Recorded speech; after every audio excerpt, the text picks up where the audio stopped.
Hello children, welcome back. Geeta Jayakumar once again with you all today. Hope all of you are keeping fine and healthy. Just a recap for you.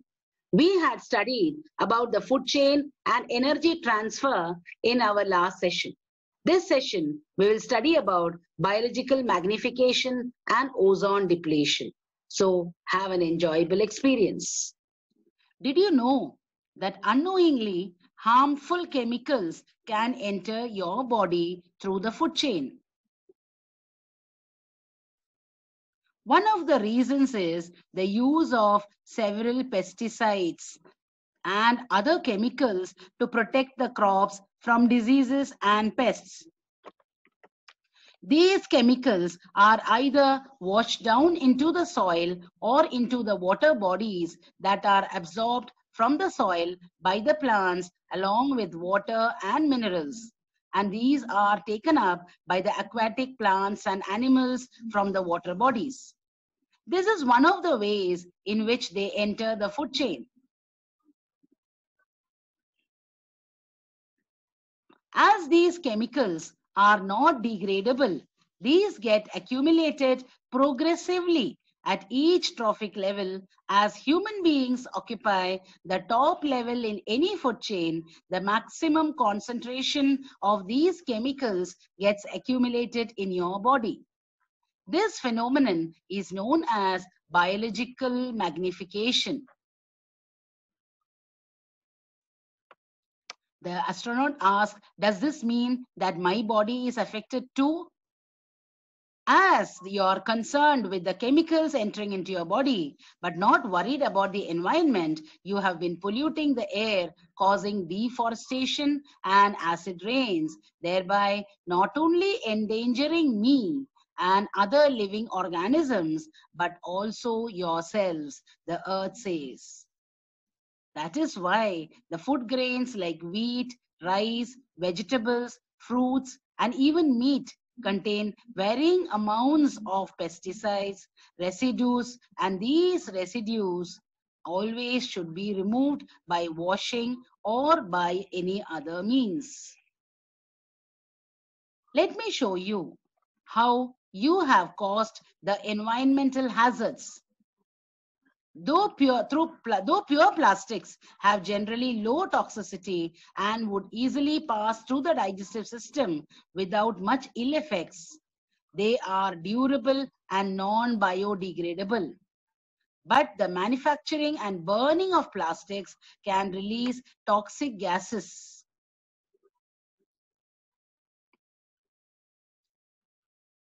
So plastics stay in the Earth's crust for a long time. But the astronaut asks, but why are they not biodegradable? The planet Earth says, can you digest stones? Astronaut says, of course not. The stomach can act only on specific foods. The bacteria and the saprotrophs can degrade only organic substances, but not man-made plastics, because plastics can only be acted upon by physical processes like heat and pressure. The astronaut says, now I get it. The planet Earth continues. The ozone is a molecule of oxygen. It is present at the higher level of the atmosphere. The atmospheric oxygen is split up into two ions of oxygen. And this oxygen ion combines with one oxygen molecule to form a molecule of ozone. The ozone layer in the stratosphere acts as a natural sunblock and shields you from the ultraviolet radiations of the sun. Do you know what could happen if the shield is weak and the UV radiations penetrates through it? This radiation can cause damage to the organisms. It is known to cause skin cancer in the human beings. In the 1980s, it was discovered that the amount of ozone in the atmosphere had begun to drop sharply. This was linked to the synthetic chemicals like chlorofluorocarbons, CFCs, which are used as refrigerants and in the fire extinguishers.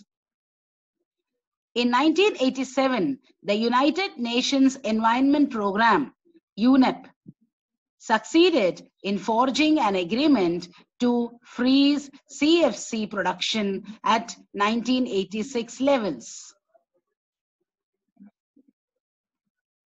The astronaut says that was a close call. Earth says you have been given many chances, but you never learn. Let's look at another hazard.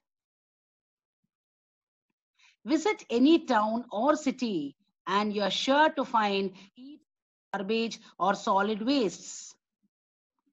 The increased use of non-degradable items like syringes, plastics, and bags have resulted in much of the wastes becoming non-biodegradable. What do you think will be the impact of these on the environment?